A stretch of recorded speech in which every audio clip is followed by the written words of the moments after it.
আসসালামু আলাইকুম। Hello guys, তোমরা সবাই কেমন আছো? আশা করি সবাই ভালো আছে এবং সুস্থ আছো। আবারও চলে আসলাম নতুন এক গল্প নিয়ে। তো গল্পটি না টেনে সম্পূর্ণ গল্পটি দেখতে থাকুন। গল্পটার নাম হচ্ছে তুমি আমি। তুমি আমি এই শব্দ দুটি এক সময় ছিল আমার কাছে সব কিছু। তুমি বলতে আমি একটা মানুষ বুঝতাম, যার সাথে সকালটা শুরু হবে, যার নামটা মনে করে দিনটা ভালো যাবে। আমি ভাবতাম আমার হাসি কান্না সব যদি কেউ বোঝে তবে সেই তুমি। কিন্তু সময়ের সঙ্গে একদিন বুঝে গেছি, তুমি আর আমি ছিলাম ঠিকই, কিন্তু আমার ছিলাম না কখনো। তোমার অসুস্থ মা হাসপাতালে, তুমি রাত জেগে থেকেছ, আর আমি ছুটে গেছি তোমার পাশে। বিনা প্রশ্নে পাশে বসে থেকেছি, শুধু চুপচাপ তোমার কাঁধে ছুঁয়ে বলেছি আমি আছি।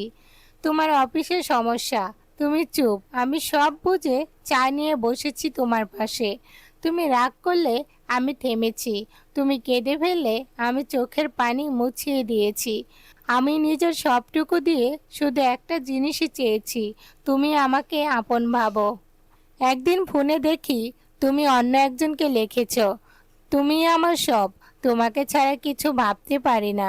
আমি কাঁপা হাতে জিজ্ঞাসা করি, তুমি কি করছো? তুমি চুপ করে বলো, তুমি বেশি ভাবো। আমি ঠান্ডা গলায় বলি, তুমি কি তাকে ভালোবাসো? তুমি উত্তর দাও না, আর আমি বুঝে যাই তুমি কখনো আমার ছিলে না, শুধু আমি তোমার ছিলাম।